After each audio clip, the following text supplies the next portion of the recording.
Hey everybody. It's been a while, hasn't it?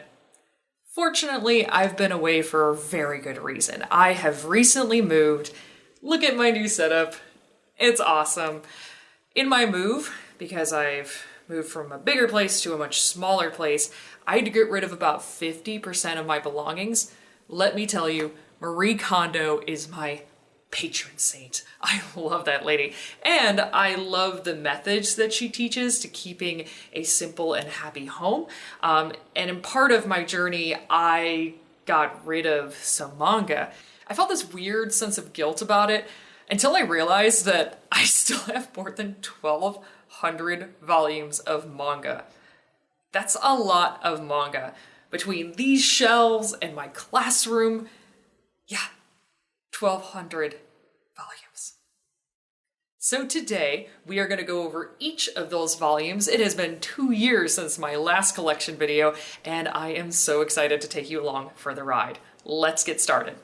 Oh, and for the first time in CJ vs. Manga history, you will see my classroom shelf, which will be featured later on in this video. First, we're going to start with my home collection, and before I get into the individual series, I wanted to talk about how I organize my manga here. So I organize them in alphabetical order by author, and then I also organize by size. As I go through the collection, I'll tell you when and where I start moving series based on how big they are or not. Really, my goal is to keep my manga to these 3 shelves and don't go more than that. I love manga, I love collecting manga, but once I get to a point where I can't fit any more volumes, I really start to think about which volumes I appreciate and which ones I don't appreciate so much anymore, so that my manga is nice, beautifully presented, and it's not overtaking my entire life. So let's get started first on this left shelf here with, oh my goodness, I was going to say Noragami, but I forgot about this tiny volume here. So this is Sheeply Horned Witch Romy. I only have the first volume right now, and I got it because I really liked the art, but I'm going to be real, it's just okay. I could see me just sticking with this first volume and leaving it at that. The story is supernatural, and it has a little bit of a mystery to it, and maybe I'll continue it, maybe I'll not, but I'm satisfied with the first volume for now. Next, we have Noragami, volumes 1 through 24, and a single volume of Stray Stories. I've talked about Noragami in the past. It's basically today's Inuyasha. So fans of Inuyasha, Noragami's definitely for you. It's a lovely series, basically about gods, Japanese gods specifically, who try to figure out where they fit in the modern day world now that they don't have as many worshippers as they did in the past. What I really enjoy about this series is the art. This volume cover is my favorite in particular. It's just so fun and so creative. Yato is a fantastic character, and 10 out of 10 would recommend Noragami. It's awesome. Next we have Kaguya-sama, Love is War. Ooh, so good. I wish I owned more volumes, but I've been reading this series for free on the Shonen Jump app, so I don't really have a lot of incentive to buy any more volumes, but I may in the future if there's a sale or something. Kaguya-sama is incredible. I'm not really into romance series per se, but this series has me hooked. I am so excited to see what's to come. It's a comedy series, a will they won't they kind of series about student council president and his assistant student council president, and they're trying basically to get the other to confess their love so that they don't have to lose the war per se. It's very cute. Next, we have Jujutsu Kaisen Volume 0 and then Volumes 1 through 4. 0 is a bonus volume featuring a character who appears later on in the series. Do not start with 0. Just as a warning, don't start with 0. Start with 1. Just start with 1. And then once this character appears in the series, then I'd say go back to 0.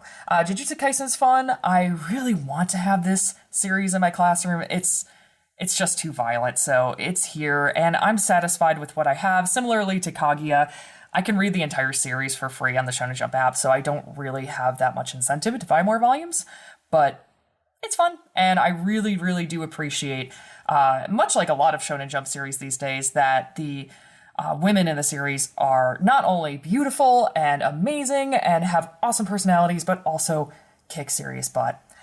Next is Fullmetal Alchemist, volumes 1 through 3, the omnibus for 4, 5, and 6. Down here, we have volumes 7 through 27, this unfortunately printed version of the complete 4-panel comics. My little Alphonse Nenderite, one of my favorite manga characters of all time. I've praised Fullmetal Alchemist in the past. Oftentimes, I've said if someone wants to get into manga, start with Fullmetal Alchemist. I might still say that. Other people might say these days, like Demon Slayer or something like that. Fullmetal Alchemist, in my opinion, has it all. Action, love, intrigue, mystery, drama. It's, in my opinion, the quintessential manga series, and it's always going to be one of my top 3 for all time. I love the new hardcovers. They're gorgeous. The only reason I still have these old editions is just as a cost-saving maneuver, but also because those hardcovers take up a lot of space, and I already like these editions, so I'm just going to keep it as it is. Next, we have The Heroic Legend of Arslan, and this one's interesting because, yes, it's drawn and adapted by Hiromu Arakawa, but it's not really an Arakawa story. She puts her own flair onto these characters. If you don't know, The Heroic Legend of Arslan is a novel series in Japan, so this is not her own original story. This is probably one of the most difficult manga I own because every time a new volume comes out, I find myself rereading volumes because I've forgotten all the characters and the political intrigue and the fictional universe in which Arslan takes place in. And yeah, so only get into it if you're really willing to have some deep, thinky thoughts, is what I'll say about that. But if you're into stuff like grand strategy, history, etc., you'd probably really like this. Next is Nichijou, My Ordinary Life. I like the anime better, but I have these first 3 volumes here just because I loved the anime so much, so I keep them there for that reason. But this is one of the few series where I'd really say, just go check out the anime. The anime adaptation really makes this shine. Next, we have Nanan Biyori. Nanan Biyori is adorable. Really great series about a bunch of girls going to a school in a rural area in Japan. It cracks me up, though, because the girls complain about the lack of bus service being available all the time, and the bus will arrive, I think it's something like every 2-3 hours, or maybe even every hour. And I'm like, I live in America and I live in a populated area and I don't even get that quality of service. Japan's transportation system is just awesome. It's just great. But really fun series, very, very cute story. It makes me miss teaching in a rural environment. Next we have Yotsuba and the classic. Unfortunately, because of the author's stances on anime and anime productions, Yotsuba and is relegated forever to the world of manga. It's a great series, though. I mean, this belongs in every manga collector's collection. It's just an adorable story about a man who adopts a girl named Yotsuba and her adventures discovering the world. Yotsuba and has had a special place in my heart as a series that has really brought me and my family comfort in difficult times. I absolutely adore this series. Yeah, check it out. It'll warm your heart. Next we have the first of many Clamp series in my collection, Magic Knight Re-Earth, which is hilariously divided by this series, which I'll talk about in just a moment. The first part of Magic Knight Re-Earth, awesome, incredible, the original isekai, as one might say. It's about 3 girls who are transported to a fantasy land, and they have to rescue a princess. The final part of the first part, so the last chapter of the first half of Magic Knight Re-Earth, is tragic, and it's one of the best plot twists in manga. Unfortunately, Magic Knight Re-Earth 2, not that great. You would think the girls being able to pilot giant robots and would make the series so much better, but for some reason, Clamp just totally whiffs it.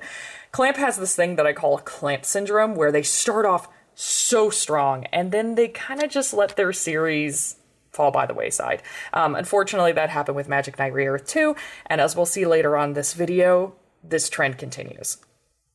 A recent bummer about Magic Knight Re-Earth, and really a lot of Clamp series these days, is they're getting these gorgeous hardcover re-releases, but they're so expensive.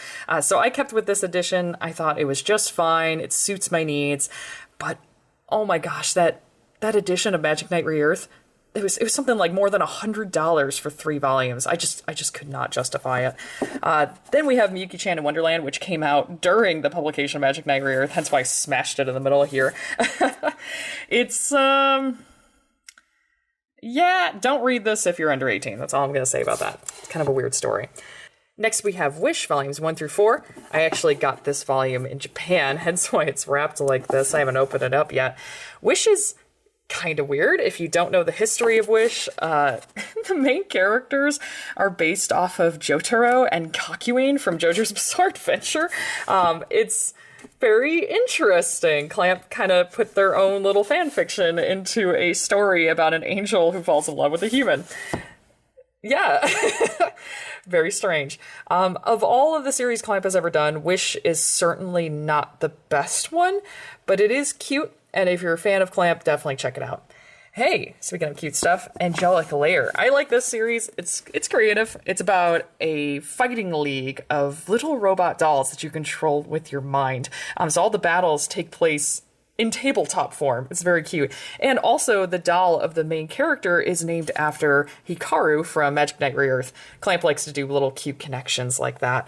All in all, interesting series. It's also a stealth prequel to Chobits, but you do not need to read either series in order to enjoy the other. So, again, if you're curious about what's going on in the world before the events of Chobits, Angelic Lair is fun, but it's definitely a different kind of manga, and it's a bit more kid-friendly. Which, speaking of Chobits, wow. If I'm going to say, if somebody asked me, rather, CJ, what do you think Clamp's best series was or is? Chobits. Hands down. I will not even hesitate to say it's Chobits. Chobits is one of the only Clamp series that doesn't suffer from Clamp syndrome. It's very consistent from start to finish. It's interesting. Again, I'm saying that a lot, and I don't mean that sarcastically. Chobits takes place in a world where computers are in the shape of humans. And it's funny because this story was written in the 90s, obviously long before smartphones, and smartphones can basically do as much, if not more, than the Chobits in this series. It's funny how science fiction kind of works out like that. I guess the only thing smartphones can't do is do chores and stuff for you. But Chobits it's a great series nonetheless. Really calls into question what love is. The main character finds the main, robot character in the trash, and he falls in love with her, and he has to question whether or not she truly loves him back, or if that's just part of her programming. It's fascinating. It's very fascinating. And I reread this series probably once every 2 years, and I enjoy it every time. Legal Drug is the biggest piece of false advertisement I've ever seen. So you have obviously this interesting looking plant on the side of the cover. This is actually a sort of XXX Holic Beta series. It's very similar in that you have these characters who are solving these supernatural mysteries, and their front is a drugstore, hence the name, but I'm gonna be real with you, it's just okay.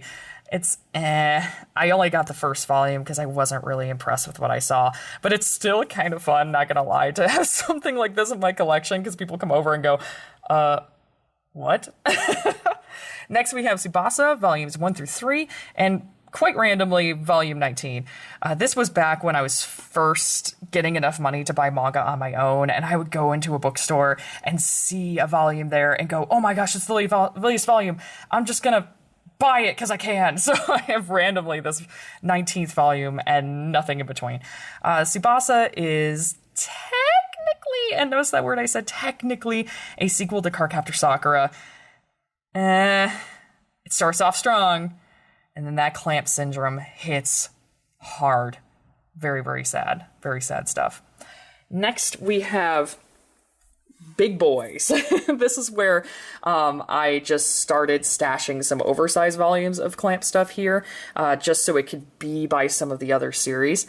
We have X, which I own it because it's a piece of Clamp history, but I'm not a fan. I know a lot of Clamp people are like, oh my gosh, it's like the best Clamp series and the art is so beautiful. And yes, the art is beautiful. You are absolutely correct. But the story's hot garbage. Same with RG Veda. Again, it's so sad to say this. Like, I take no joy in saying this. Gorgeous art. Beautiful art. Absolute trash story. Just garbage. I couldn't even get through this volume. But again, still fun to have in my collection as a piece of manga history. Then we have Clover, and this volume is so special to me. This was the first volume I got after moving out of my parents' place. This was the first manga volume I could afford on my own. I love this volume so much. That's why I'm not getting the beautiful and what I consider to be fairly priced, updated hardcover of Clover that's in stores right now, because this particular volume just means so much to me. Clover, a lot of people say, is an unfinished series because Clamp just kind of stopped writing it.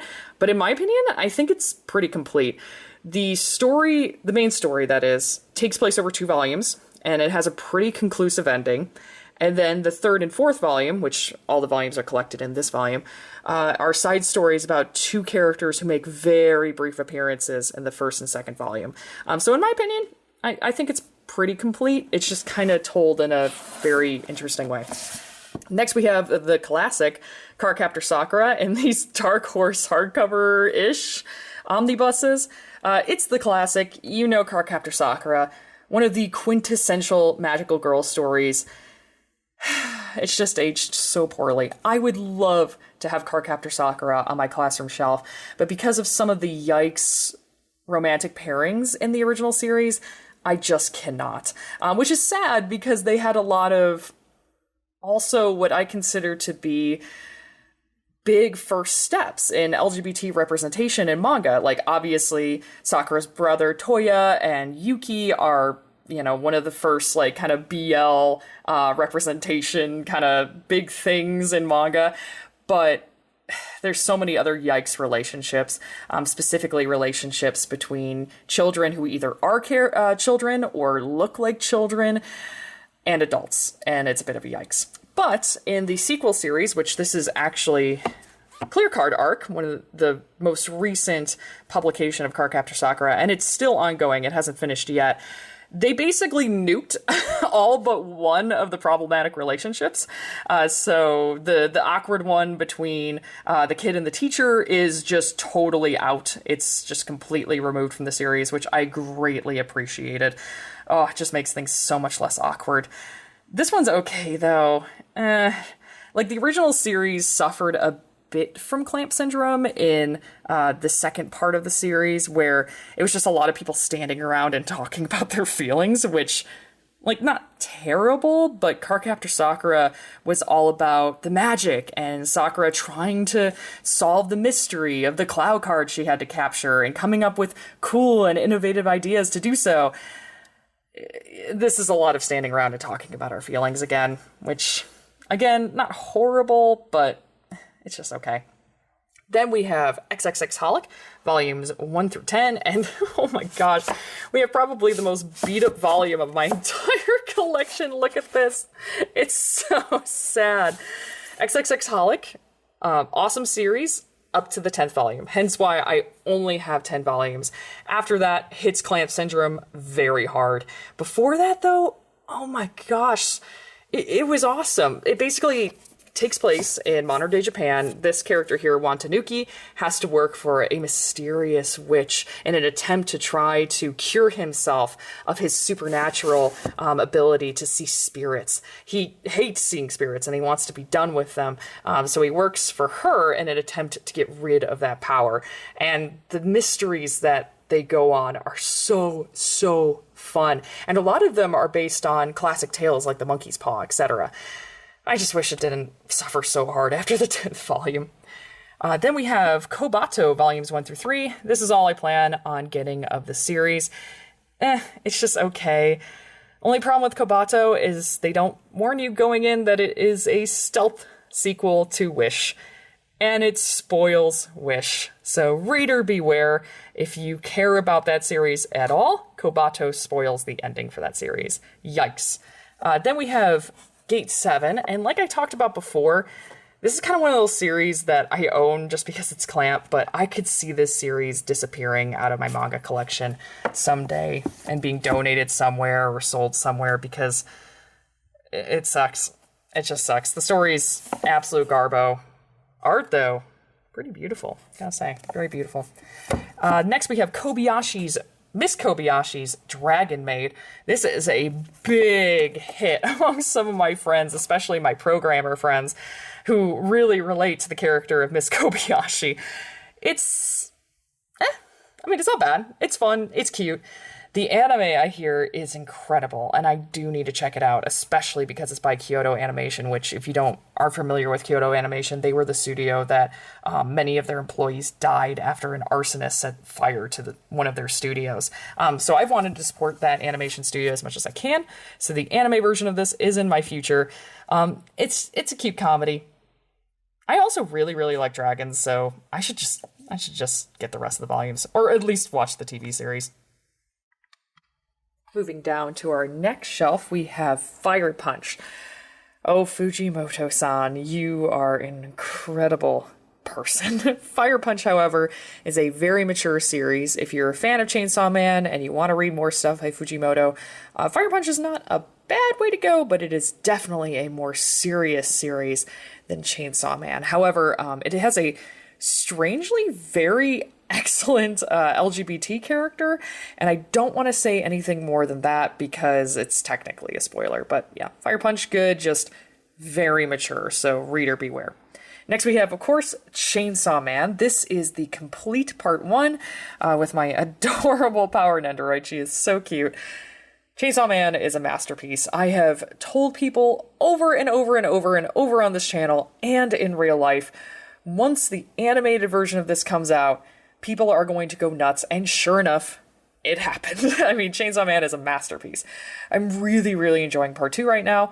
Part 2 is looking like it's going to be just as good, maybe at worst a little less good than part 1, but so far I'm really enjoying the ride. I reread Chainsaw Man now, like, every few months. It's just that good. What an excellent series. Again, though, similar to Fire Punch, has a lot of mature elements. It is also very gross out in its humor. So if it's not for you and you're confused as to why everybody likes it, fair enough. I think it's only for a particular set of people, but pretty much everyone I've talked to who's read the series just really, really enjoys it. So there you go. Next we have Look Back. This is probably one of my favorite volumes I own. This is a single volume story by, again, Fujimoto, and it's gorgeous. It's partly based on the Kyoto Animation Fire, which I mentioned with Miss Kobayashi's Dragon Maid. So I'm wondering what the inspiration was for connecting this one shot with that event. It's interesting. I really do enjoy this volume. This may be one of the volumes I end up moving to my classroom shelf, but for now, it's just going to stay in my collection. Beautiful story. Definitely recommend checking it out. Next is Cosmo Familia, and I wanted to give this mangaka, Hanokage, a chance because I love their Madoka adaptations. But Cosmo Familia, it's just okay. The art's super cute, though, but if you're into magical girl stuff, you really can't go wrong with this series. Next, we have The Gray Man. Unfortunately, these are the only volumes I plan to own of this series. The Gray Man, after it hit its infamous hiatus, went super downhill. And although I'd like to reread these volumes every once in a while, it just doesn't capture the same magic anymore for me. This is definitely going to be one of those series where in the future I'm going to debate about whether or not I keep this series, donate it, give it away, etc. Because it's just not... It's not sparking that joy. But The Gray Man was, I don't know, it was a lot of fun, and it was very creative, and it just makes me sad that the hiatus threw everything off for this series. Next we have, the two of them are pretty much like this. This one's just okay. It's for mature audiences. It's about two roommates who are actually secretly in love. One of them is a voice actor, another is a prominent scriptwriter, and it's cute. That's really all I have to say about it. Next, we have Attack on Titan, volumes 1 through 4. And then down here, we have 5 through 8. This is one of the biggest changes in my collection. People who have seen my channel before would know that I owned more than 20 volumes of Attack on Titan. But after I was disappointed with the ending, I just wasn't happy owning it anymore. And so I gave most of it away to an up-and-coming manga collector who was down on funds and just really enjoyed Attack on Titan. So I was more than happy to give those volumes to that person. Attack on Titan, again, early stuff, a lot of fun, really great time. It's just, the ending was just so disappointing. I don't know. It just, I don't want to say really anything more than that because obviously I don't want to spoil things, but it just wasn't the same. Next we have Parasite Omnibuses volumes 1 and 2. This was an older series that was recently rebooted into an updated anime. If you're into horror, Parasite, I say, is definitely for you. I like it because it is horror, but it's not gross. Like, it has some body horror in there, it has some violence, it has some spooky moments, but in my opinion, it's like PG-13 kind of level stuff. So I really enjoy it. It's nice, but I don't think I'm going to get any more volumes than just these two. Next we have Dead Man Wonderland. Whew, this is giving me some Adult Swim vibes. Dead Man Wonderland, another series that I enjoyed way more as a teenager than I do as an adult. But these two volumes remind me of my childhood, so I'm keeping on to them for now. If you're into edgy stuff, you know, series where a lot of characters get brutally killed, Dead Man Wonderland is for you. Also, the art's really nice. Next we have Blue Exorcist, volumes 1 through 8. This, I swear, has been just frozen in my collection. Another series that started off insanely strong, has amazing art, and just crapped the bed. And the series that's in its final chapters right now, and I don't give a flying flip about any of the characters, their motivations, or whether or not they fulfill their goals. It's sad to see the series come so far in such a lame and sad way, but I like these first 8 volumes, so I'll probably keep them on my collection. Next we have Blood Plus, the manga adaptation, and this is a very rare circumstance where I don't know which one's better, the original anime or this manga adaptation. The manga adaptation changes a lot about the ending of the story. Some characters who die are alive, and characters make different kinds of decisions. It's super fascinating. I'm not sure what the reason was for the manga adaptation going off in such a different direction. But again, not sure which one I like better.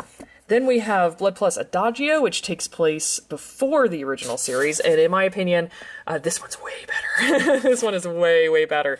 And a fan of my channel noticed that I really enjoyed this prequel series, and recommended another series to me because of it, and I ended up loving that one, but we'll talk more about After School Charisma later. Next, we have My Love Story. And let me tell you, as an asexual woman, I really don't like romance stories. I just don't. But My Love Story is the Oda-approved, that Oda being the author of One Piece, romance story. And it is beautiful. It is beautiful, guys. Check out My Love Story. You will never, ever see a more wonderful and wholesome protagonist in any series. It's great. I absolutely adore it. And the ending was kind of in my opinion. It ends in what I think is a very mature way. I really like the characters' decisions at the end of the series, but for its fantastic start, it's got an A+ start, and it kind of ends on an A-, if that makes sense. It's not bad, per se, but definitely the first half of the series way stronger than the last half. Next, we have Mashle, volumes 1 through 8. Mashle is actually coming to an end right now. I think we're in our final arc in the current digital publication of the series. I plan on getting every single volume of the series because, first off, there's not going to be that many, and secondly, because I love it. It's Harry Potter meets One Punch Man. I mean, you can't go wrong with that. It's awesome, and I love the main character. Mash is just so stinking funny. I love this series so much. The comedy is awesome. I think the only issue, and a lot of people would agree with me on this because this seems to be the general discourse, is that it doesn't know when to be serious and it doesn't know when to be funny. There will be some chapters that don't have a single funny moment in them, and then there will be other chapters where it's just all comedy. It's very, very hard to tell where the series is going to go, if it's going to be a funny thing or if it's going to be a serious thing. But the jokes that do land are spectacular. I mean, they are so outrageously funny. If you're curious about the series, the first chapter is available for free on the Shonen Jump app. Definitely check it out. It's one of the funniest chapters I've ever read in my life. Next we have Bleach. What up, it's Bleach. I have these cheap omnibus editions. A lot of people rag on these kind of omnibuses. Just to give you an idea, I'm just going to open up part of these. The paper quality is very low. They're kind of almost newspaper quality pages. You can even see through some of them on especially dark pages. But I'm not that big of a Bleach fan, and I just wanted to own the first 2 arcs of the series. So in my opinion, owning these style of omnibuses is not a bad thing, and I'm totally okay with it. As you can tell, I'm not owning past volume 21 because, as pretty much every fan of Bleach will tell you, the series goes down after that point. And everybody knows about the infamous ending. I mean, the series had to rush its ending because it was being canceled, which very sad for what used to be one of the big 3 manga, along with Naruto and One Piece. As far as Bleach's legacy is concerned, again, but I go back to the series every few years and give it a reread, and I don't know, it's very nostalgic and nice for me. Oh well. Next we have Bird the Witch, which I literally only have this volume because it's so cool. Alright, let's go ahead and see if I can do this one-handed. I'm going to try to... Alright, we're going to maneuver it down here. Alright, we're going to pull this off. There we go. So first off, you have like this awesome cover. Then you have this inside cover here. Again, gorgeous, gorgeous, gorgeous, gorgeous, gorgeous. It's so pretty. I'm just going to put it back like this for now, and I'll return it to its proper spot later. But again, Kubo is really, really good about designing characters and really, really good about showcasing these beautiful worlds. And then he kind of just craps the bed with the story. The story's very, very mediocre, but the art is gorgeous. I can't put this volume back. This volume is cursed. Go volume. Get in there. Yay, good job. Alright, next we have the manga adaptation of Ascendance of a Bookworm. Look at how cute this is! Look at how cute! So this series is a light novel, and then obviously this is the manga adaptation. I like it because it's not an isekai about like, I'm random dude from the real world and now I have a harem in this fantasy universe. It's about a girl who loves books, is crushed by books and dies, and is reborn in a world that has no books. Books are only for the rich and not for the poor. And so her whole goal, her whole motivation is first to learn how to read in this world as a peasant, and then secondly, to acquire said books. I love it. It's very cute. Excuse me, mommy. Thank you. Next we have... yeah, Primitive Boyfriend. My friend wanted me to get this as a joke, and okay, I'll be real, gonna give this a fair review. It starts off as a joke, and then it becomes serious. It kind of, without going into major spoilers, it's kind of like a reincarnation love story, where she meets this primitive boyfriend throughout the ages. It's amazing. So eventually I'll get the 3rd volume. I'm just gonna wait for a super sale at this point. Then we have Digico's Champion Cup Theater. I never really wanted to detail about it on the channel. I might in the future, maybe not. But I ended up losing pretty much every single volume that I owned when I was a kid of manga, and this was one of the only surviving volumes. So this will always be in my collection. I mean, it's very near and dear to my heart. If you don't know who Digiko is, she is the mascot of a store called Gamers in Japan. I actually got to visit Gamers, and it was so heckin' cool. Although she, basically the art of her and the reference to her in the Gamer store today is all very like faded, and they haven't really updated Digiko or really highlighted her as a mascot recently. So sad, but you know, the times they are changing. Look at all this Monica. Wow, there's a lot. So first, we're going to start with the manga adaptation of the original series. It's just an okay adaptation, not amazing, but not bad either. This is a great way to own Monica without actually owning the anime. Then we have the different story, which if you're going to own any Monica manga, this is it. This is it. Let me tell you, this is the one to get. Then we have the Wraith arc, which is an in-between story between the original series and the Rebellion movie. This one's just okay.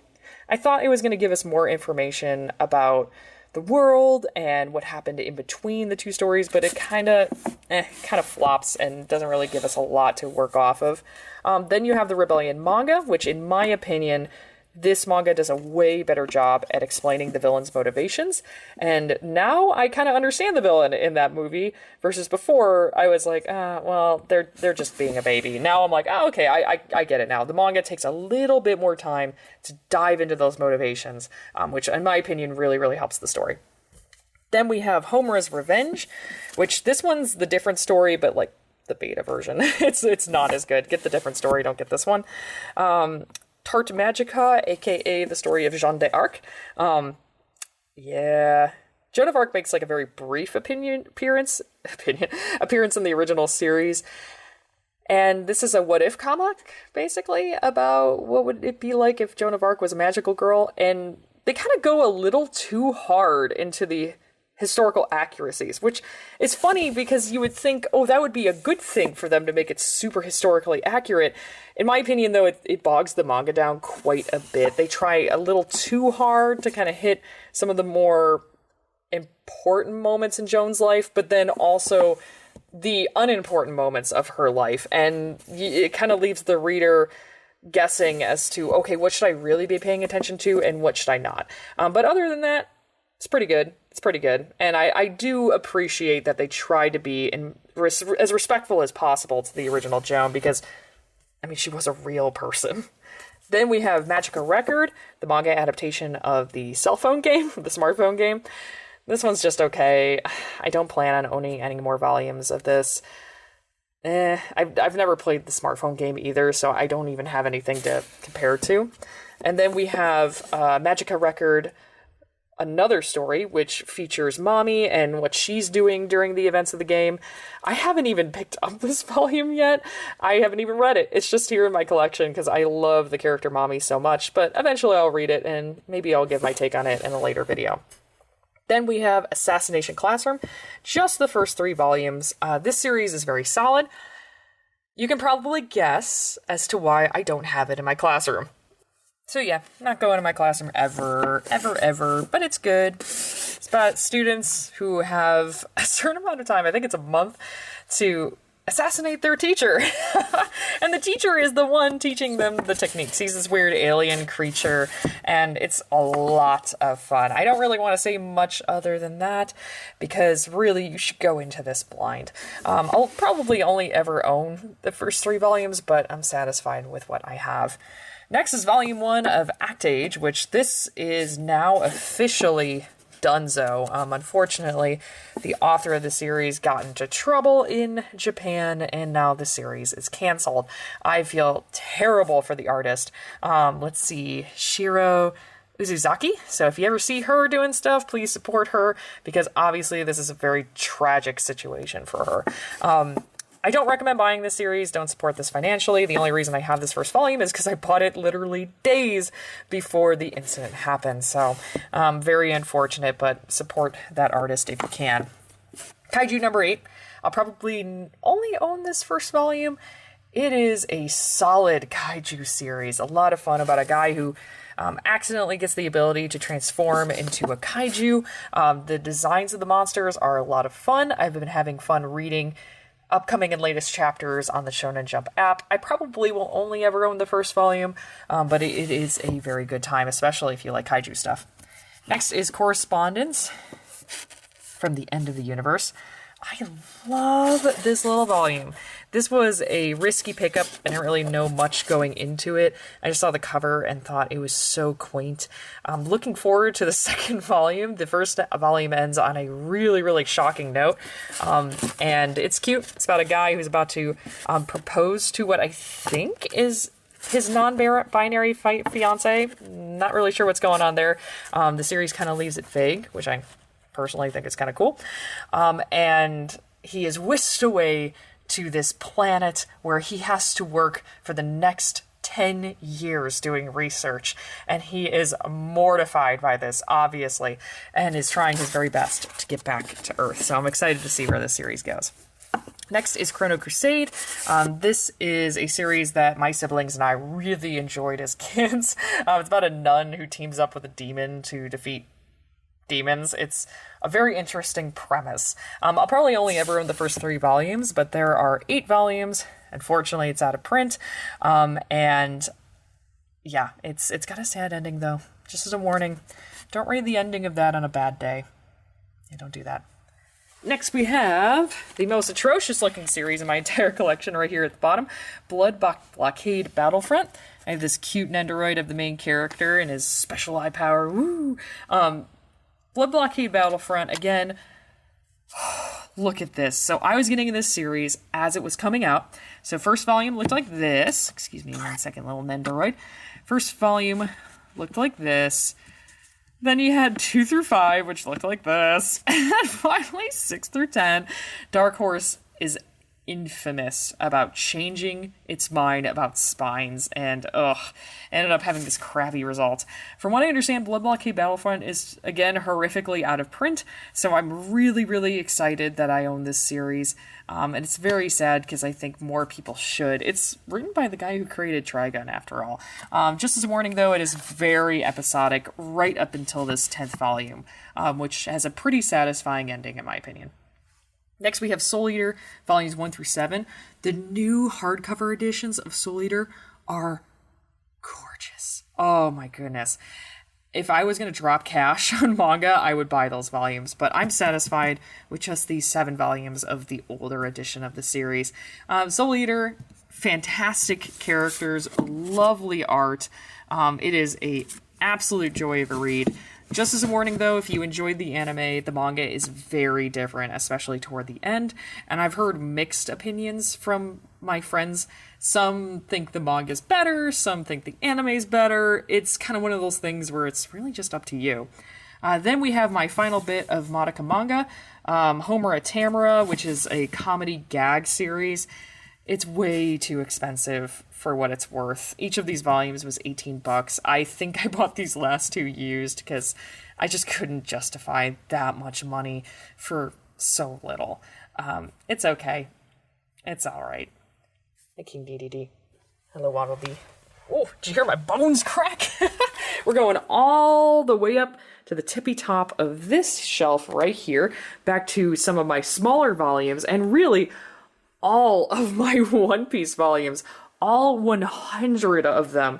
This was a big motivation to making this updated manga collection video, mostly because I just wanted to show off all my One Piece.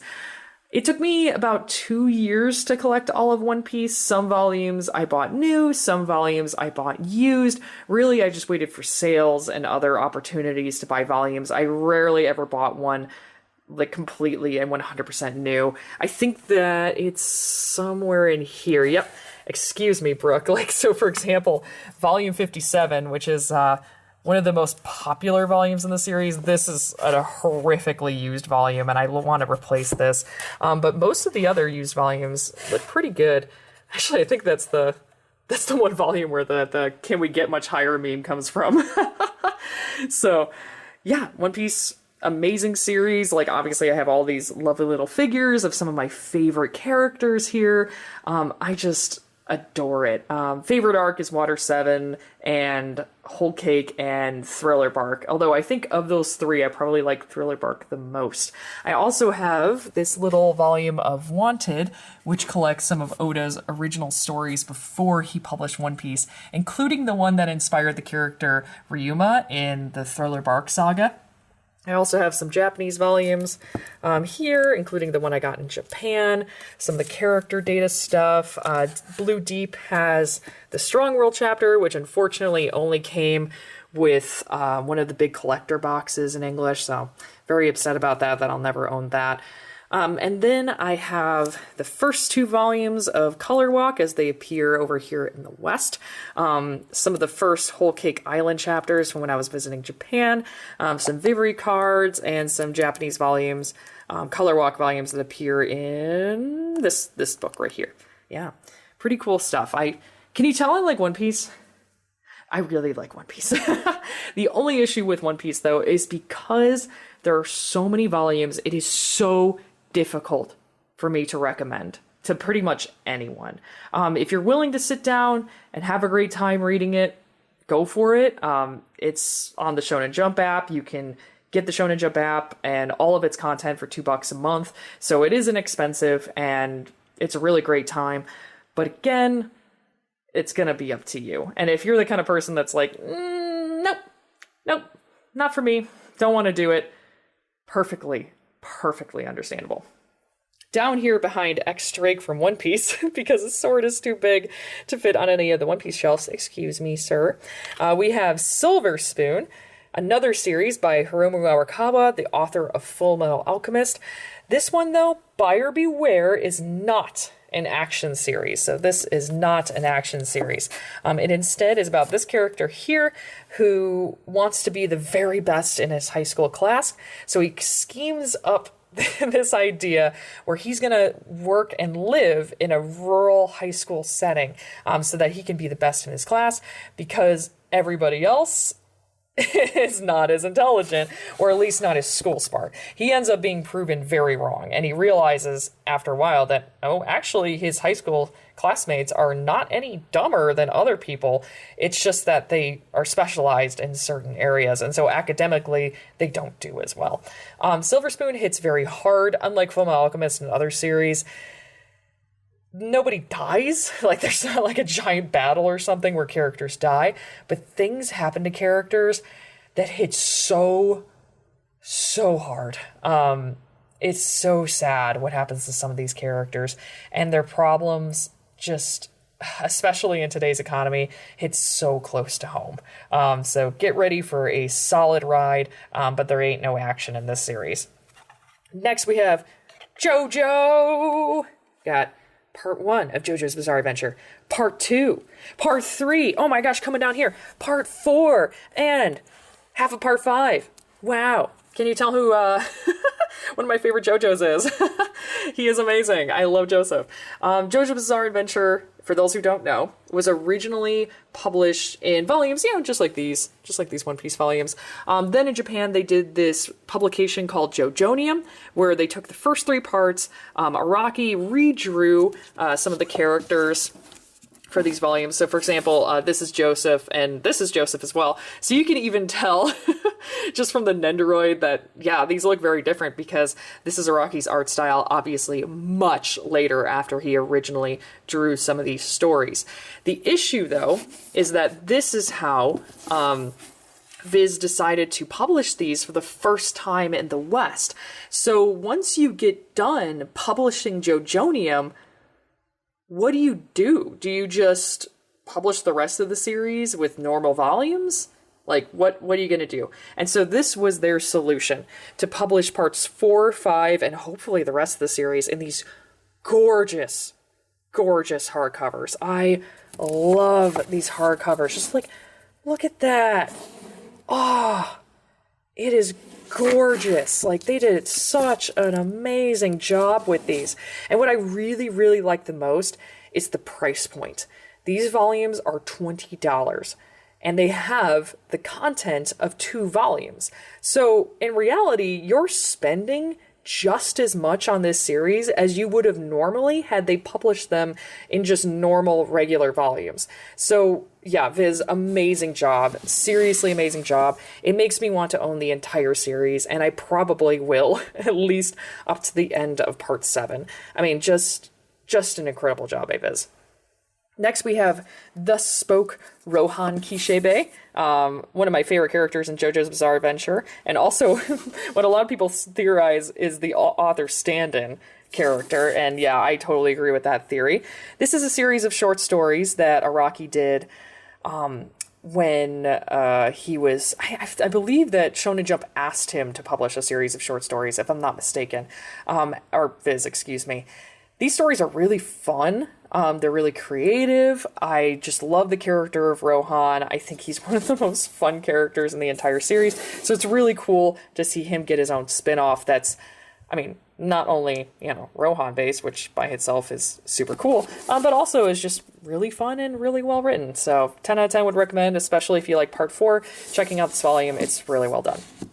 Next, we come to the Asano section of my collection. Asano is a famously known mangaka. Amazing stuff. I love their works. This is a series of short stories that they did called What a Wonderful World. The second story in this first volume is easily the best of the bunch. It's a lovely set of stories, but I would only get it if you're just a huge Asano fan like I am.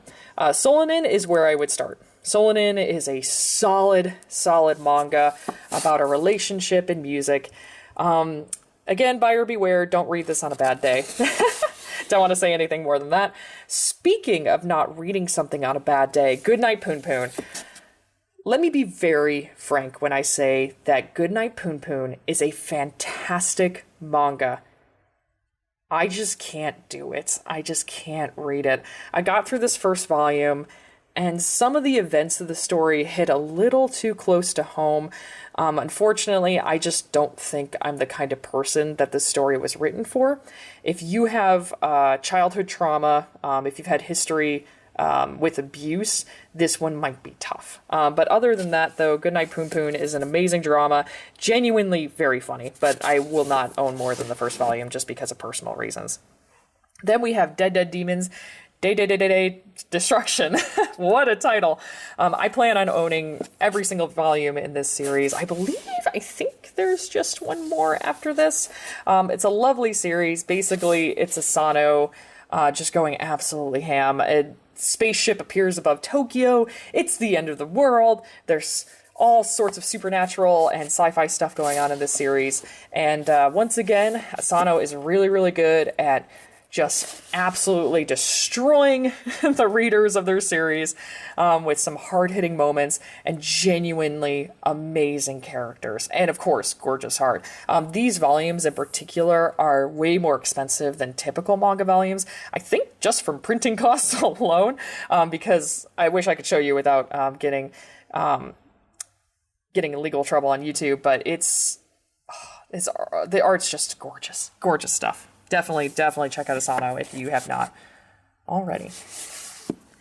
Then we have, coming down here, Azumanga Daioh. Check it out. Look at this chunky volume. It's like a brick. I could throw this through somebody's window. Azumanga Daioh, by the author of Yotsuba, a classic comedy series. I adore Azumanga Daioh. When I was a kid, I went to a school that was very similar to Azumanga Daioh. And a lot of the humor really, really connected with my friends and me. So I love Azumanga Daioh. It's a classic for a reason. Definitely check it out if you're into comedy. My Dress-Up Darling. I'm sighing because, look, as an asexual person, I'm not really into romance stories. I love how wholesome the couple is in this story, or I guess the will they, won't they couple. But it's just okay. It's just okay.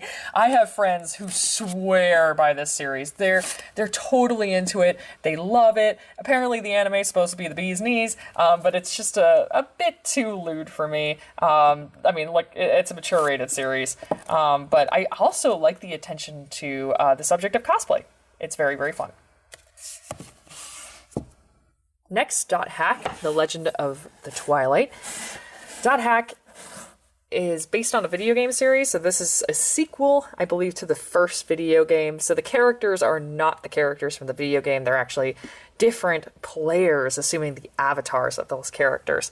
I read this manga not having any idea who these characters were, and I believe I found this on Right Stuff for incredibly cheap. So again, this was one of the manga volumes that I ended up losing from my childhood. I had the 3 individual volumes.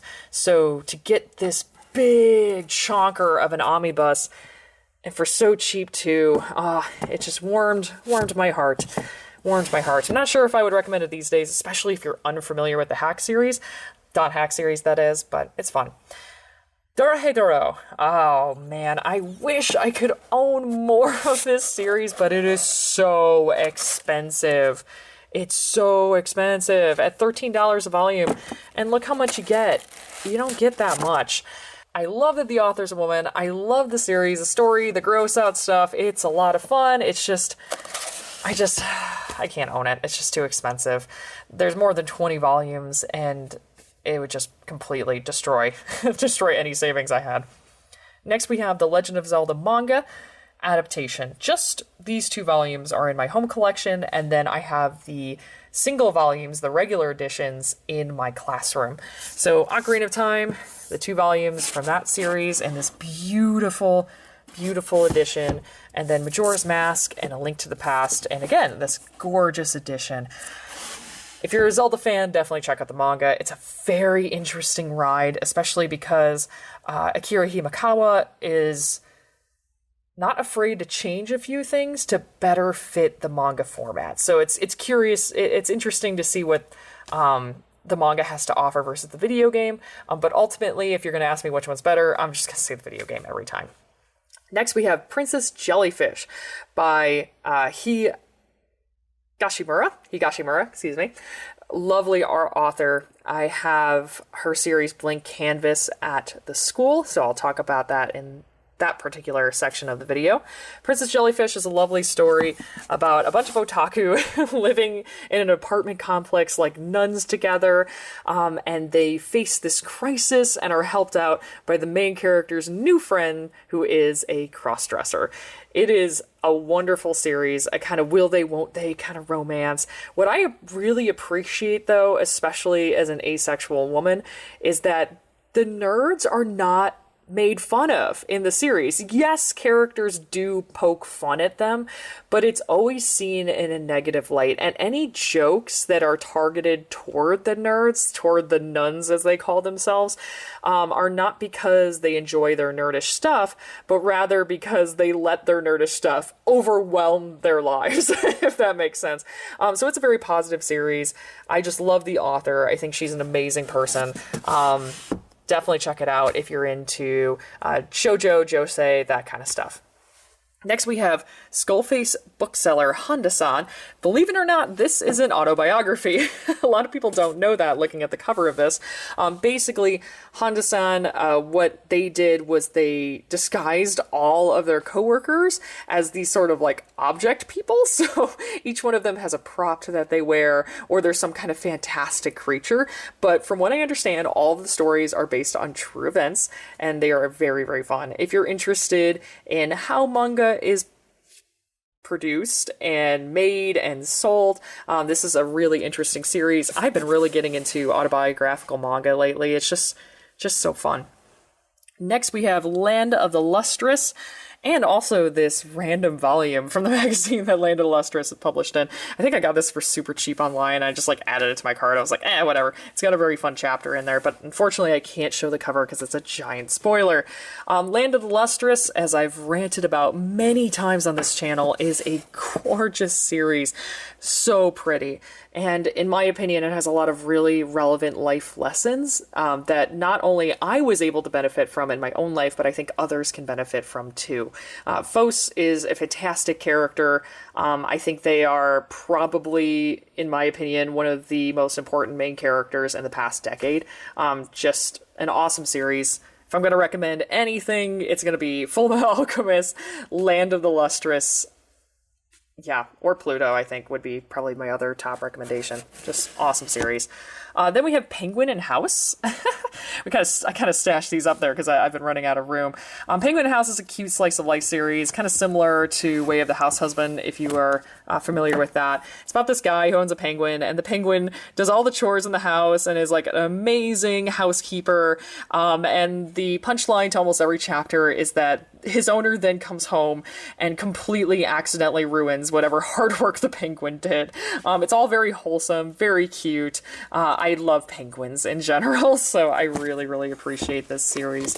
I'm just going to stick this up right above Beastars. I probably will only ever own the first volume of that series, not because I think it's bad, but it's just kind of is not the vibe that I really enjoy when I read manga.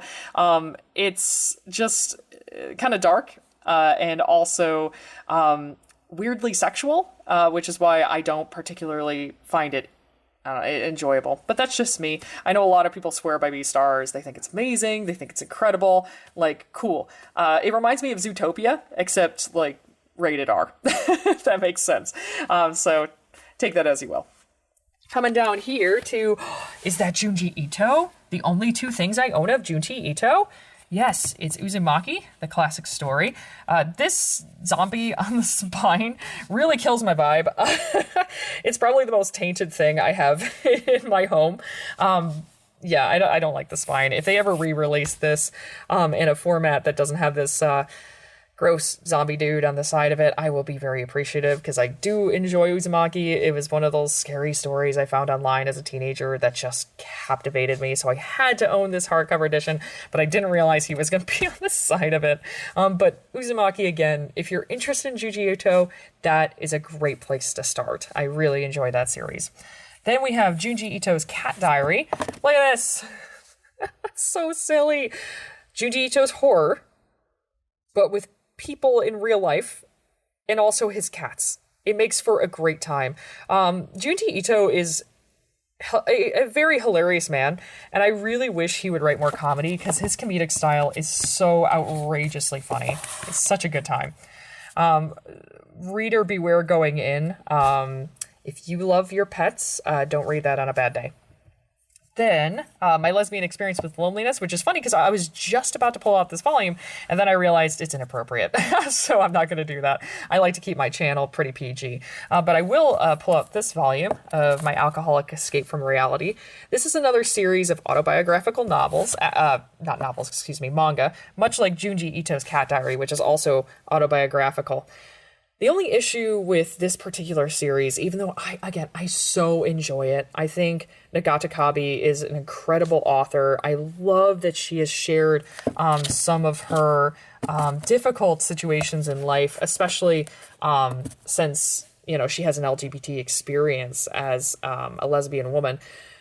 But I'm worried about her. It doesn't seem like she's getting any better.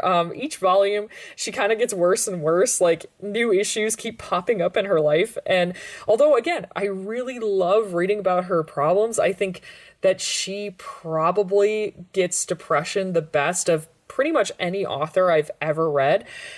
I'm worried about her. Like, I love her manga, but like, if you become a better person and that makes you not write manga as much, like, I'm totally okay with that.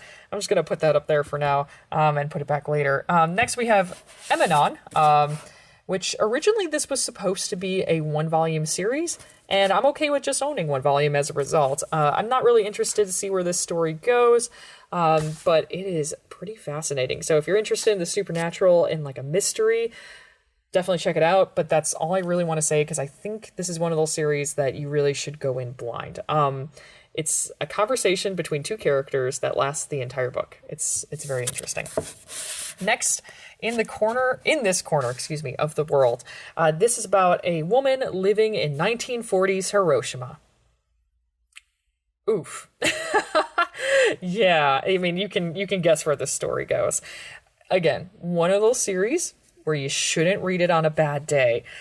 It was adapted into a film, which I believe is on Netflix. The film skips out a few things, takes out a few things from the manga version. So I recommend reading the manga before you watch the film, because I think that what the film took out kind of paints the story in a different light than how the author originally wanted the story to go. So that's all I'm going to say about that without spoiling it. Very good. Also very sad. Next we have Again. So Again is a series about a guy who trips down a bunch of stairs at his high school graduation, hits his head, and wakes up, and it's the first day of school. And he decides, okay, I'm going to relive my high school days now that I know what the future is going to bring, and I'm going to do everything that I regretted. Or rather, I'm not going to do anything that I regretted. I instead am going to join the male cheerleading squad. This is actually the main character on the second volume. It's an interesting ride. My only complaint about it is there's kind of a Jar Jar Binks character who really doesn't do a lot. She's kind of just annoying. She also travels in time and kind of serves as a foil for our main character for just a tiny bit, and then she's just relegated to like a Krillin side character. I think that the series could probably do without her, or maybe could have just focused a little bit more on her. But other than that, really good. But unfortunately, you can tell it was kind of rushed at the end. Still, again, fun time, especially if you're interested in time travel stories like Back to the Future. Next, we have Delicious in Dungeon. I have recently got into cooking. I basically cook all of my meals these days. I rarely eat out, and it's been one of the most magical experiences for me. So, as someone who is also an avid D&D player, I was super excited to get more volumes of Delicious in Dungeon. Somebody commented on one of my videos in the past, and I remember they were like, please continue reading Delicious in Dungeon. I swear, it gets amazing. And they were totally right. Totally right.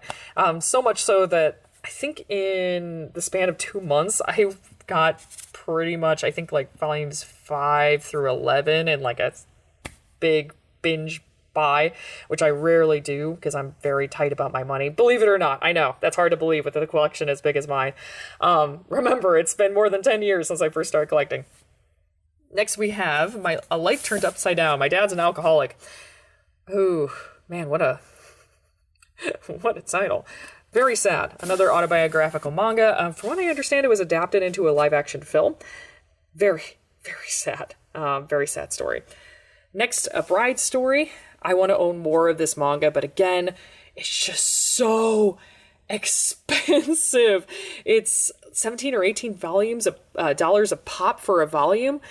Whew. I mean, the art is gorgeous. It's gorgeous. I think it's kind of an Asano thing where the pages themselves are just really expensive to print. So I get why it's so expensive, but it's such a shame because it's such a beautiful story. It's really gorgeous. I definitely recommend checking it out if you can afford it. And it's not only just a wonderful representation of Eastern Asian nomad culture, but also Volume 7 features a beautiful platonic relationship between two women. This volume in particular, Volume 7, is just my favorite in the entire series. And I hear those characters do reappear later on. To clarify, A Bride Story is a story about many different brides and their unique situations living in Eastern Asian nomadic culture. It's very beautiful. Next, we have Love on the Other Side, which is a short story collection by the author of The Girl from the Other Side. I have The Girl from the Other Side at the school because it's school appropriate and also my students really do enjoy it. So I bought this because I was like, well, maybe they'll enjoy this too. And then I read through it and I thought, no. And also some of the stories are kind of yikes. They're kind of where The Girl from the Other Side is about a teacher and his student, and it's a lovely family story. Some of these stories in Love on the Other Side kind of cross into kind of yikes territory, if that makes sense. So, not going to happen. I could see this volume, unfortunately, leaving my collection in the future. Sadako at the End of the World. Reader beware. This is a comedy about two girls who discovered the Sadako tape from the ring at the end of the world, literally as the title implies. And it's funny because, well, who else are they going to get to watch the video? It's the apocalypse. Most people are dead. As a warning, though, even though it is a comedy, and even though it is funny, the story still ends very sadly. But I in particular like the take on Sadako as a character. I think she is very well done in this particular volume.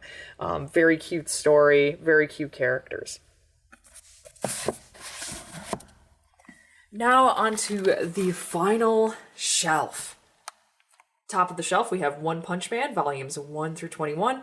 Not sure if I'm going to own any more volumes past this point, and it's not that I don't enjoy One Punch Man, it's just that there's going to be a lot of volumes, and I already own so many. It is a fun series, though. I mean, if you don't know One Punch Man, I'm pretty sure you've been living under a rock. It's a really great time. Again, the manga adaptation was drawn by Yusuke Muramata, and from what I understand, he and One worked together to change certain things from the original webcomic. So One didn't draw this adaptation, so a lot of people, I think, are surprised about Mob Psycho 100, which this is One's original take of Mob Psycho 100. And in my opinion, even though the art of this particular series is, I mean, it's not amazing, it's very detailed, and it makes for a very, very fun read because it's not pretty like a lot of other manga is. It's kind of rough. The characters don't always look 100% correct. Makes for a really good time. My only warning, though, for some reason, Dark Horse published this volume. It's called Mob Psycho 100 Reagan, the man with level 131 max spirit power. Wow! It's a sequel series. I don't know why they published it before they got to the ending of Mob Psycho 100, so I fear that several fans may have picked that volume up thinking, oh, like, this is a side story about Reagan, and it spoils the end of the series, so not sure why they did that. Not sure. Next, we have Keep Your Hands Off Isaacin. This is one of those situations where the manga is awesome. It's very well done. I just think the anime is better. And I don't mean that in like, oh, the manga sucks. It's just that this is a manga about kids wanting to make an anime. So it just fits a little bit better in the anime version because you actually get to see their finished result as literally an anime. Next we have... Somebody's like revving up their engine outside. Next we have Kageki Shoujo.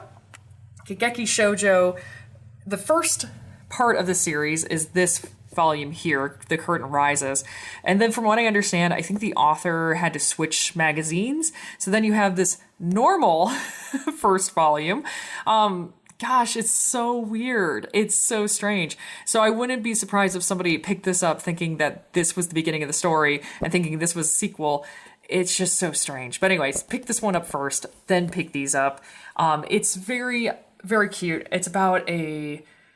I'm trying to remember what the actual name of this style of theater is.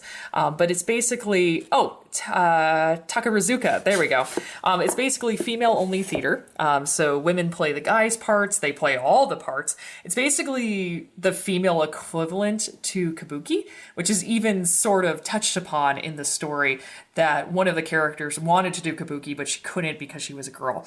One of the characters, and by one of them, I mean the main character, also plays Tybalt in Romeo and Juliet at a later point in the series, and I, being an English teacher, I love Shakespeare, so I had to pick the series up. It's very fun, very fun.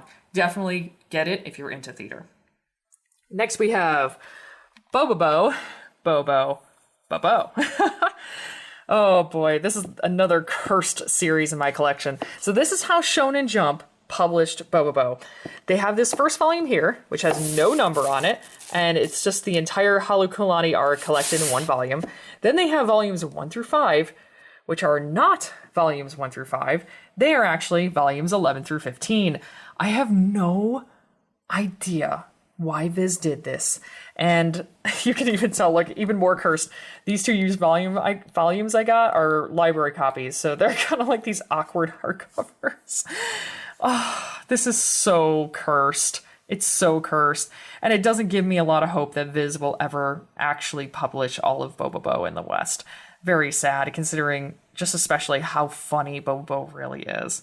It's a great time. Next we have Even Though We Are Adults, volumes 1 through 4, and I believe volume 5 is coming out pretty soon.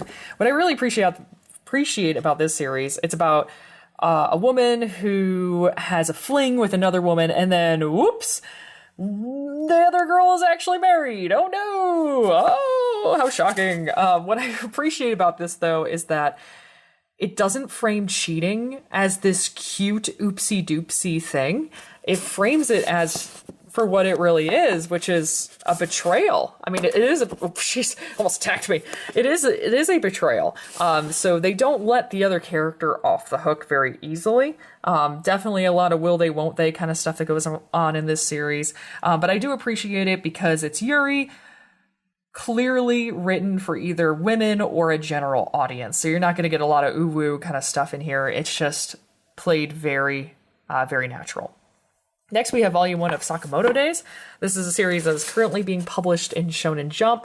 I probably will only get the first volume because I'm not a current reader. I've read the first volume. I've read past it a little bit. I'm not particularly super interested in finishing this series, but I wanted to get the first volume because I wanted to support the author, because I think it is so cool that a lot of these series are starting to come out in Shonen Jump that have very non-traditional main characters. I mean, the main character is this silent dude who used to be an assassin working at a convenience store. I mean, that's hilarious. That's awesome. Next, we have Orange. Orange is a very sad story about a girl who gets a letter from her future self warning her about something. She thinks it's a joke. She doesn't take it seriously. And then something bad happens. As the letters keep coming in from her future self, she decides to heed their warnings and create a new future, avoiding some of the tragedies that happened in her future self's past. Just as a warning, if you're interested in sci-fi, this is not the series for you. Never once in the series do they explain how the letter system works or how the letters get back in time or anything like that. So that was kind of a weird complaint I had about the series, was we never quite figured that out. But as far as drama is concerned, it's got all the drama. It's very, very good for that. Also, as a warning, this volume here was kind of just It's about the third wheel of the love triangle, and it doesn't really reveal anything new about the character. It's just kind of didn't really enjoy it that much. Next, we have Ranma Half. All these beautiful volumes. Look at those. Woo! They're so pretty. I have, obviously, this new edition published by Viz Media and the old edition. And I've talked about it several times on my channel, but you have the omnibus of volumes 23 and 24, and then this old edition, 23 and 24. Believe it or not, if you were to read this volume and then start reading this volume, this is in chronological order.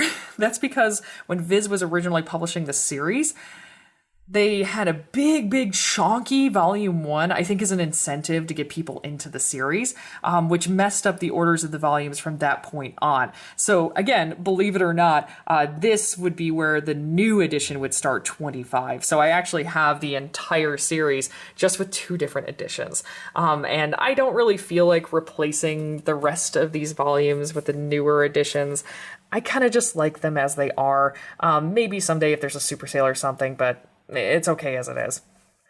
I should probably actually talk about the series, shouldn't I? It's about a boy who falls into a cursed spring that makes it so when he is splashed with cold water, he turns into a girl, and then when he is splashed with hot water, he turns back into a guy. And you can obviously see how this has aged pretty poorly. What I will say, Rumiko Takahashi being a woman herself, the subject matter is actually handled, in my opinion, pretty well. It just makes me wonder where Ranma Half stands as far as current discourse. I'm curious, if you are a trans person, what do you think about Ranma Half? Is it something that is comfortable for you? Does it make you uncomfortable? I'm very, very curious as to what people with this lived experience actually feel about this series. Next, we have Dandadan. This is a newer volume that recently came out. Dandadan is amazing. I got this first volume. I loved it. I binged the entire series on the Shonen Jump app. It was awesome.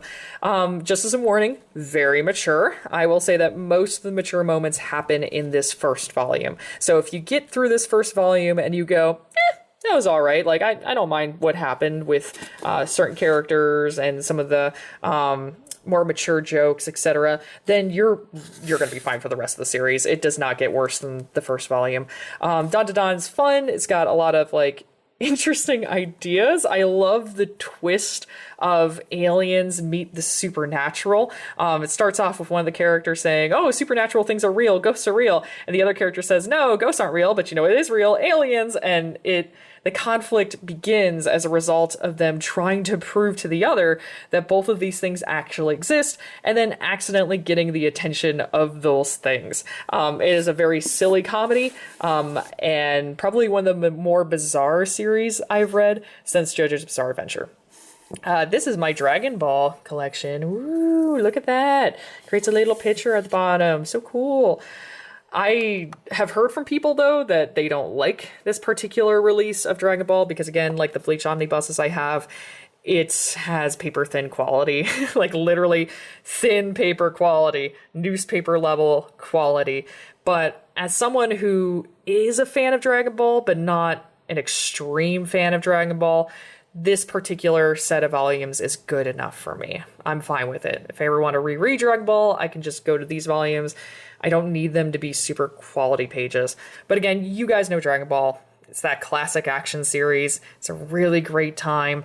I haven't read Dragon Ball Super, but I've heard some good things about it, so cool. Next, we have Jacko the Galactic Patrolman. This is a single volume series that takes place in the Dragon Ball universe. It's fun. It's cute. If you're into comedy and Dragon Ball, it's a good time. Frieren. I believe that's how you pronounce that title. If I've said it wrong, please correct me in the comments. This is gorgeous. If you are a D&D fan, you owe it to yourself to read this series. It is beautiful. The story is about an elf who outlives her D&D party and basically learns how to mourn them. It's not grim dark. I think the premise originally made me a little concerned. I already have it tough in life sometimes. I mean, everybody does. And so I didn't want to sit down with a volume and just cry and be sad. I think it handles the subject matter very well. The characters are wonderful, especially the main character herself. She's a very, very lovable character. I mean, just, she's very elfish in that she doesn't relate to humans very well, and she has to learn how to communicate with people and how to really feel the emotions that have been locked inside her for so long. It's very fun. I really enjoy it. Then we have To Your Eternity, volumes 1 through 17. This is by the author of A Silent Voice. Gorgeous series, very pretty. My only issue with it is that it's just been going on for a really long time. I'm not sure if I'm going to collect many more volumes after this because I kind of don't have a pulse on where this is going right now. I thought the series was ending in the mid-teen volumes. I think a lot of people did. And then just out of nowhere, new arc, and it's in this totally new location, to new bonkers kind of scenario. But I love To Your Eternity's take on the concept of death, which I don't really want to say much other than that because of spoilers. It's a really good time, though. If you're into fantasy and A Silent Voice, definitely check out the first volume. Next, we have Neo Parasite M. It's a collection of short stories set in the Parasite universe. I really got it because of one author in particular. I wrote a series called Tepu. That is Morari Ota. Awesome guy. I really do enjoy him. And his particular short story in here is hilarious, wholesome, believe it or not. The only issue with this volume is that Hiro Mashima, the author of Fairy Tail, did a short story, and he literally just did Fairy Tail, but with Parasite. Like, all the other authors did unique, original takes, and he just inserted his characters for, no reason. It's very strange. Next, we have Pop Team Epic, comedy series, very funny. Where's volume 3, though? I'm curious. First 2 volumes were hilarious. Where's volume 3? I want to know. Next is Way of the House Husband. You guys, if you don't know Way of the House Husband, this is a lovely series, especially someone, again, who's really gotten into cooking, has really gotten into housekeeping and organizing and making my place a happy home. I love Way of the House Husband. It is so heckin' funny. This man, if I wasn't asexual, man, I would be into him. Just saying. Invitation from a Crab is probably the strangest volume I own in my collection. It's a series of short stories where the characters are more actors than characters. They play different roles in these stories. It is very, very strange. Very strange. Not sure how I feel about it.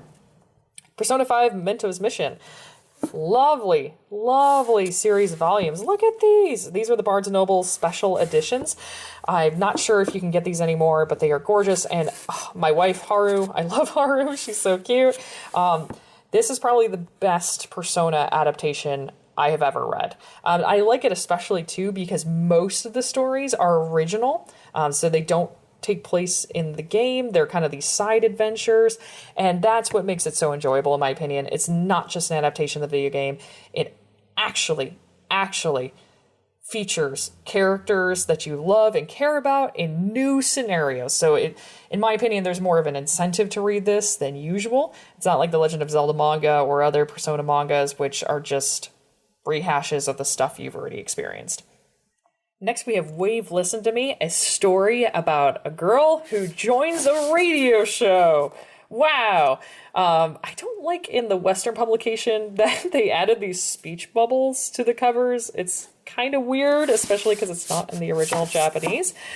This story is hysterical. I love reading manga about adults doing careers, especially careers that I am totally interested in, like radio. It's a really great time. Main character is very funny. From what I understand, this is by the author of Blade of the Immortal.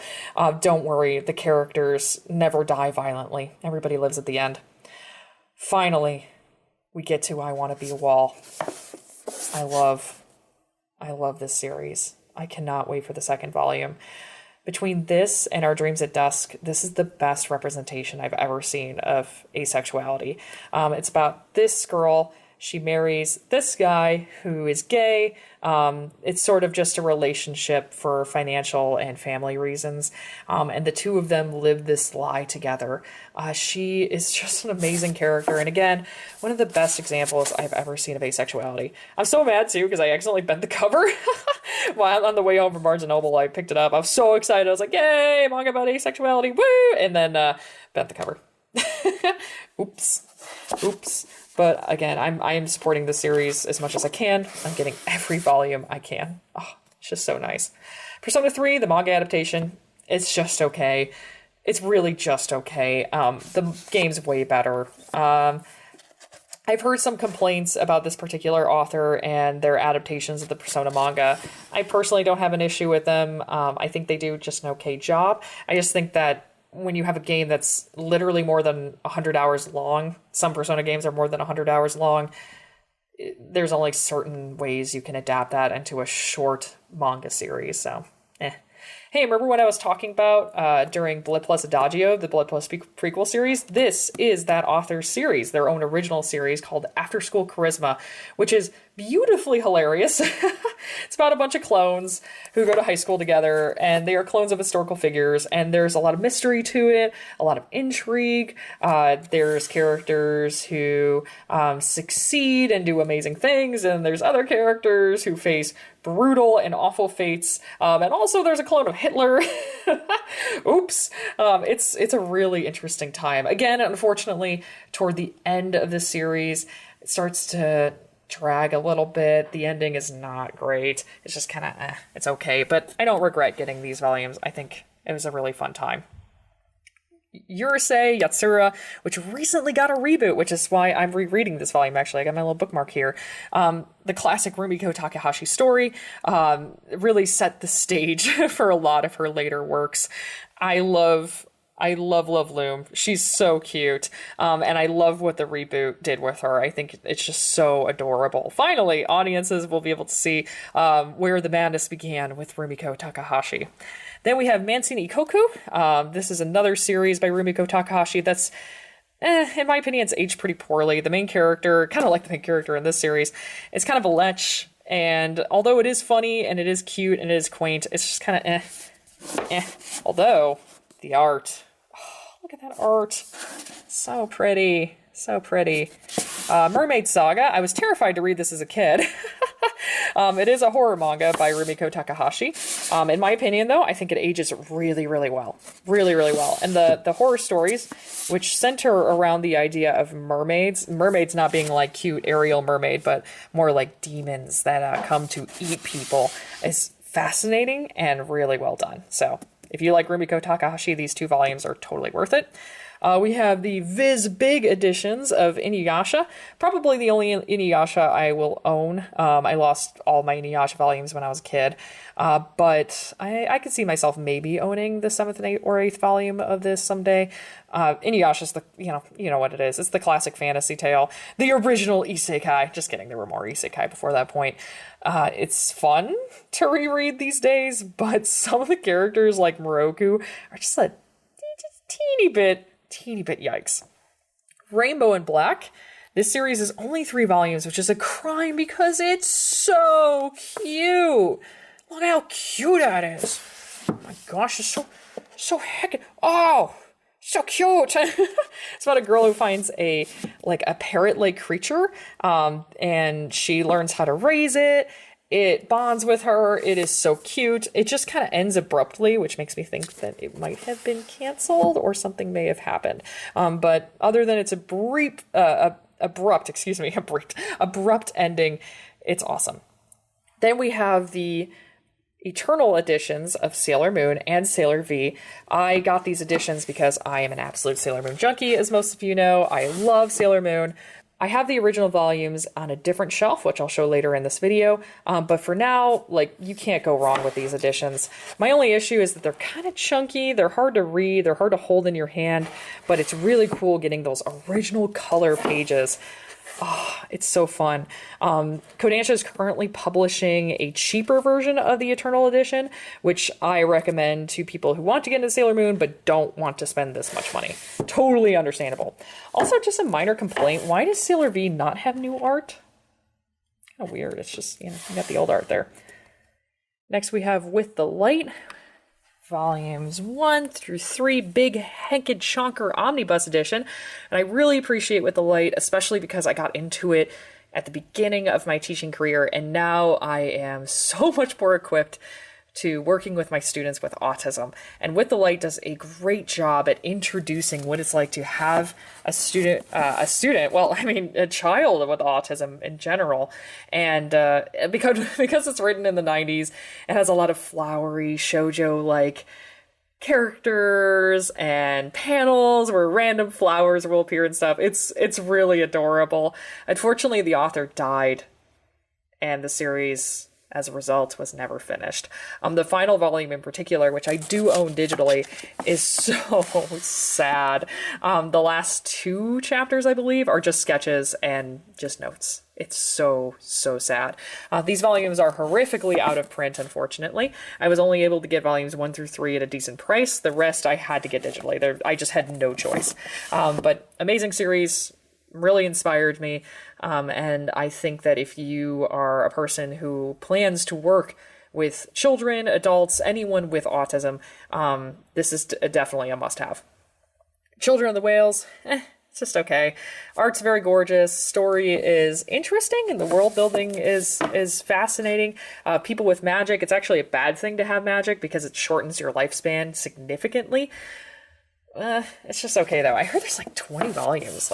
Wow, I wonder where the story goes. Next, we have Pluto, which up here, I also have volume 3 of Astro Boy. Pluto is based off of a story that appears in this volume. It's obviously much longer than the original story, which was called The Greatest Robot in the World. Pluto is a retelling of that story by Urasawa, and I love it. It's so good. It is just wonderful. It's one of the best manga I've ever read. And I tried to get into more Urasawa series, specifically Monster and 20th Century Boys, but I kind of fell off them. And it wasn't that they were poorly written. It was just kind of that they went on for too long and were about subject matter that really just made me depressed. But a lot of manga collectors swear by Urasawa. Unfortunately, this is just the only series that I still have of his. But I reread the series once a year, and it's awesome every time. I just wish the anime would come out already for it. I know that with COVID and other things that it got canceled or something or delayed or whatever, but not enough people know about this series. Then we have Ayako, and I have this next to Urasawa because Osamu Tezuka, this is, his story. Osamu Tezuka, if you don't know, well, please, first off, if you don't know, find out who he is. He's the godfather of manga, amazing author. This is one of his more mature series, and yeah, it's it's something. Very dark. This ain't no Astro Boy. I have Buddha, my favorite of his works, in my classroom. Then we have Blue Period, a story about artists and people wanting to be artists, specifically this character who is striving to get into an art university. It's awesome. It's great. I don't really want to say anything more than that because I think it's just a series you should just pick up. I really think it's that good. It's made me appreciate art so much. And much like Mob Psycho 100, it's got a very unique art style that you don't really see much in the manga world. This sort of like sketchy sort of style. It's very fun. Next we have Uku. This was a gift to me by a friend. A plague takes over Japan, killing most of the men, and so it is now a female-led society. It's interesting because you would think, therefore, then, that the characters would be women that you would follow around, but at least for the first 2 volumes, it's a male protagonist, and it's mostly men who serve as men in waiting to the Empress. A very mature story, very dark story, so reader beware, but I found it to be very, very interesting. I'm not sure if I'm going to get more volumes after this point, because from what I understand, there's like almost 20 volumes, and although I did enjoy the first 3 volumes, I think I may spend my money on something else. Then we have Vinland Saga, which, hey, speaking of money, these volumes are expensive. And Vinland Saga always left kind of a bad taste in my mouth because when Kodansha was first publishing it, they were begging the readers, the consumers, to buy Vinland Saga because basically they were having issues selling the series. It wasn't as popular as I think they thought it was going to be. And then they almost like kind of blackmailed the readers. And I think they've made several press releases saying, well, if not enough people buy a certain amount of volumes, then we probably won't publish anymore. Ha ha ha! And it kind of felt dirty to me. But from what I read of Vinland Saga, which is all of this, it's very good. Farm arc is the best arc. People can fight me in the comments on that. I joke, I'm being sarcastic. But I do think the farm arc is amazing. Just amazing. Vinland Saga is fun. Also, a rare depiction, and what I think is an actually accurate depiction of Christianity in manga. Leif Erikson in particular is a very, very well done character. So, super cool. This is a shelf in another room, and the window is wide open, so you can see the light pouring in. I have my Sailor Moon stuff here, figures on the bottom, old volumes on the top. So let's take a look at some of these old volumes. We have the original publication of Sailor Moon in the West by Chicks Comics / Tokyo Pop. Awesome publication. Just look at this. Look at that. It's so classic 90s. You know, obviously they flipped the art because they were scared that people wouldn't want to read in the traditional Japanese format. I love especially these volume covers. They're so classic. They're so fun. I miss when manga was ridiculous like this. Oh, crinkly. Oh yeah, this was the volume I got in Japan, believe it or not. I also lost my entire collection when I was a kid. I owned all of these volumes, so I'm glad to finally have them back. Then we have the updated version of the Kodansha publication. Obviously, it then turned into the Eternal Edition, of which I have some volumes here of. Some people have complained about the translation quality.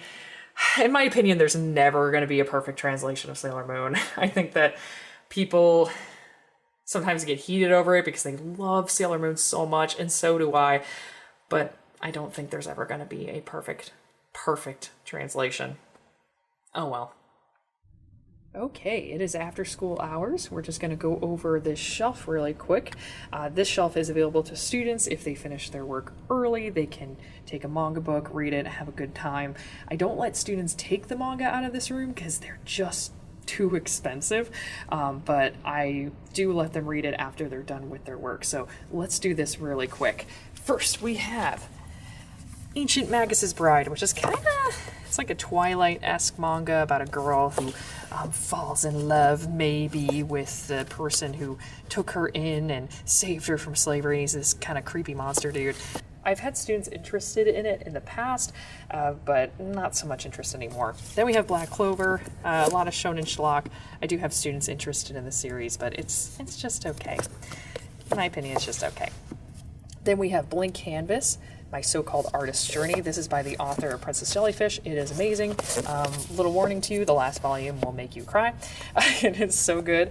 And the teacher character is incredible. I really wish I could have met this lady's teacher because he seems like such an incredible man. Next, we have Bleach. Keep this first volume here for any students who are interested. And we do have some students who are fans of Bleach. There's some students who haven't read the end of the manga, and they're super excited for the anime version, and I hope they like it. I just hope they like it, and I wasn't a big fan. Then we have Cells at Work, the first 2 volumes, 2 copies of Volume 1. I actually got these 2 volumes as a donation from a very good friend of mine.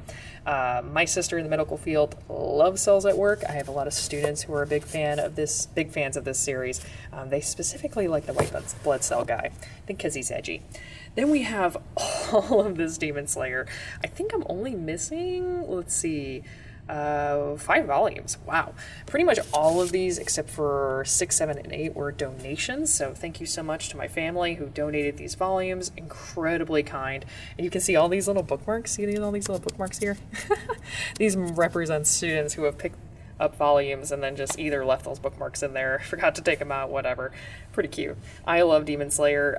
The only reason I have this and not Jujutsu Kaisen in my classroom is because Demon Slayer's protagonist is such an excellent role model that I'm willing to kind of look the other way when it comes to the violence, because he's just such a wonderful, good role model. Then we have Dragon Ball Z, just a copy of the first volume here for students to read. Dr. Stone, another donation by my amazing friend. I haven't had students interested in this one yet. Kind of surprised because I have a lot of nerdy kids. I Shield 21. Funny story about this. I never had students interested in this until I got the 3rd volume and they saw the football helmet and they were like, wait a second, that's a football manga. It's drawn by Murata, there we go, who currently draws the adaptation of One Punch Man. Then we have The Faraway Paladin, another donation by my friend. Awesome series, adaptation of a light novel. I'm kind of curious about the light novel. I wonder if it's any better than the manga. Haven't had any students interested in that. Fruits Basket, these volumes are cursed. They came in the mail super dirty, like, I don't know if you can see that on the camera, but there's a lot of dirt and ugh on this. I hate these paper covers. I have no idea what Yen Press was thinking when they made these covers. They pick up dirt, they get dirty, so I was like, you know what? If they're going to get dirty anyway, let's put them in my classroom. And fortunately, that ended up being a really good idea because my girls in particular love this series. Then we also have, speaking of which, the classic Full Metal Alchemist. Amazing. I still have students who are interested in this series, although not as much these days as it was, I don't know, gosh, when I first started reading this manga back when I was their age, but still, it's popular enough. And I do have some students who are interested in it, and of course they all know about the dog, the girl and the dog. If you know, you know. Then down here, this bottom shelf here, we have The Girl from the Other Side. Awesome manga for young readers. It is age appropriate and it is very easy to get into. When you have students who are shy about reading things backward, this is a great place to start because the dialogue is simple and there's not a lot of it either. So low stakes, high reward. Then we have Haikyuu. I have a lot of students who are fans of this series, but they're all girls. Which, I mean, yeah, the boys are pretty fun, and it's also about volleyball, so that kind of doesn't shock me. I didn't get into it myself. I'm not a big sports manga person, but I'm glad I have these volumes for the kids who care. Then we have Hunter x Hunter. I've only really had one student who was a fan of this series, and they were a huge fan of this series, but I bought these 2 volumes used just because, I figured somebody would want to read them. Kirby Manga Mania. This is a bit of a regret purchase, hence why it's in this classroom. It's just okay. When I think of Kirby, I think of like this cute little Poyo guy. The Kirby in this is kind of, I don't know, he acts a little weird. Then we have the Legend of Zelda manga adaptations. I put these in game order and not in publication order like the original set had them in because my students really, really like order. So they want to start from the beginning. It's super, it's just the junior high mind. So I put Link to the Past here up in the front and Phantom Hourglass in the back, and then following that, Twilight Princess. And this adaptation is really, really stinking good, really gets in the detail of the story. These adaptations are just okay in my opinion. They just don't have enough time to really dive into the content of the games, with the exception of Four Swords, which is allowed to kind of do its own thing with the story, and so I think Four Swords is actually the best of this particular bunch. But Twilight Princess is also really good. Magic Knight Re-Earth, I've already talked about this series. It makes me sad because I love these editions and I've not had a single student interested in reading them. I think it's the art. I think the art's just outdated. Then we have My Hero Academia, 30 volumes of this, and we'll take a look at the other volumes in just a bit. But we also have My Hero Academia en Espanol. These editions are so much better than the ones we got. I actually had a student trying to read this one today because he also takes Spanish. I thought that was super cool. Hey, speaking of which, let's scoot over here to these volumes up here. Oh, you probably also saw that I have 2 of volume 13. That was another donation. So, yeah, I don't know if I'm going to get past volume 30 or not. If students request it, I will, but as of right now, I'm kind of satisfied with what I have. And the student that really pressed me to buy all these volumes because they didn't have internet at home and they really, really wanted to read My Hero Academia, that they've graduated. They're gone. So I haven't had as passionate of a student since, so I think I'm good here. Then we have Naruto, volumes 1 through 3, and the omnibus for 4 through 6, and randomly a donated volume 53, and a sequel volume, The Seventh Hokage and the Scarlet Spring. I don't have these volumes at home. I basically just put them here because I knew my students would enjoy them more.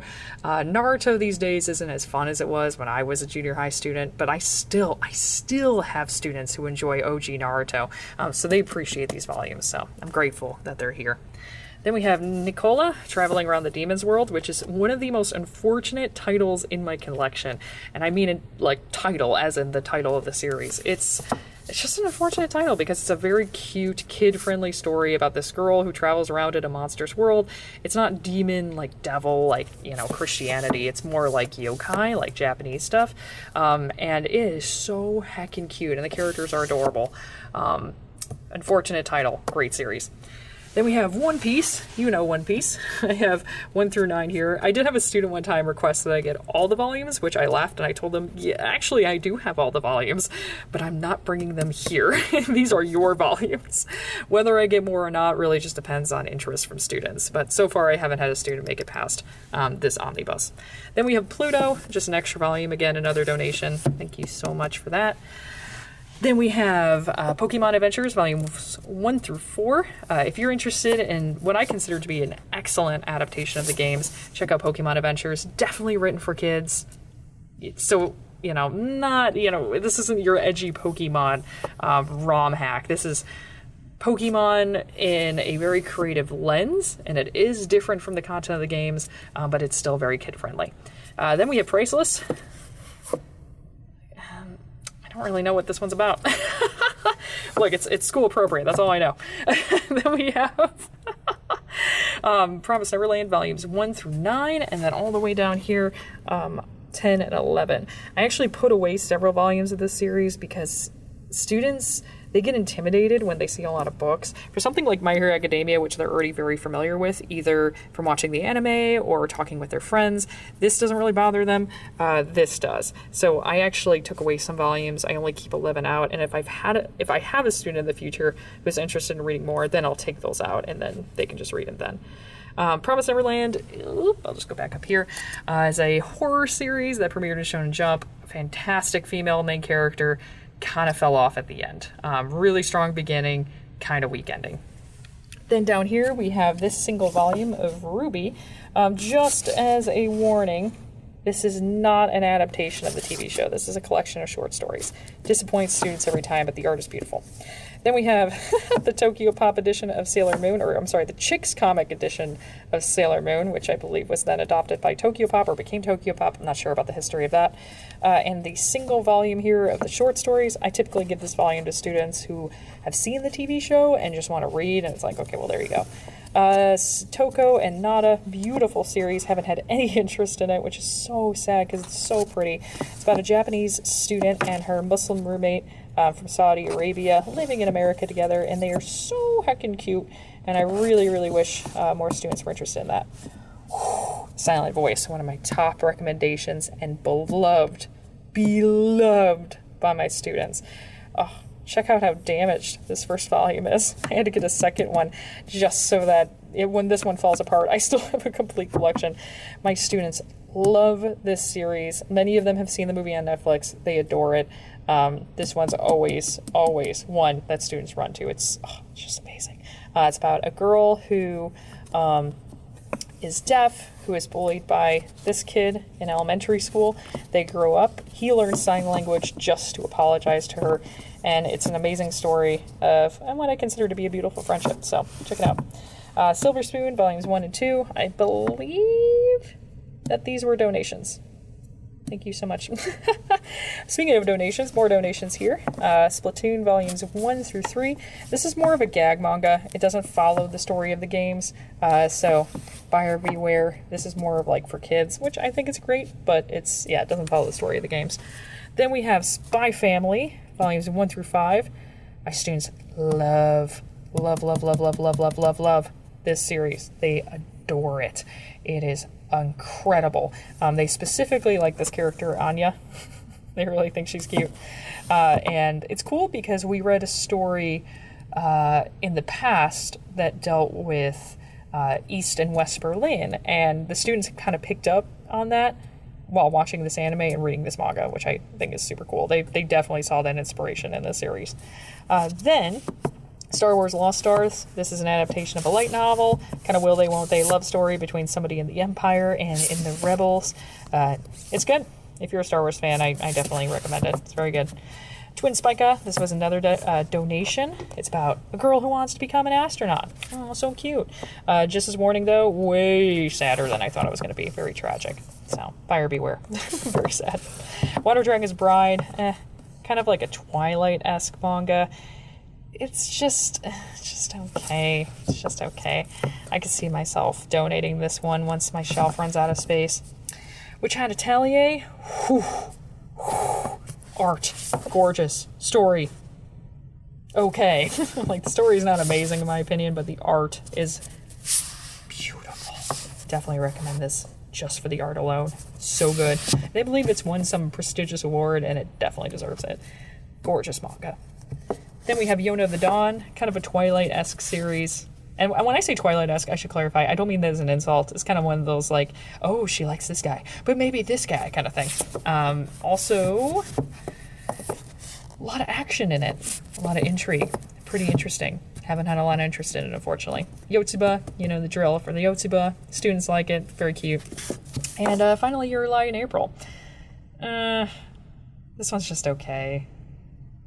I think the major issue with this is that, unlike the anime version, which I hear is very beloved, you can't hear anything. So you don't hear any of the violin playing, which I think kind of takes away from the series because it's so focused on music. You know, it'd be nice to kind of hear the music. I hate to dunk on manga like that, but wasn't exactly a big fan.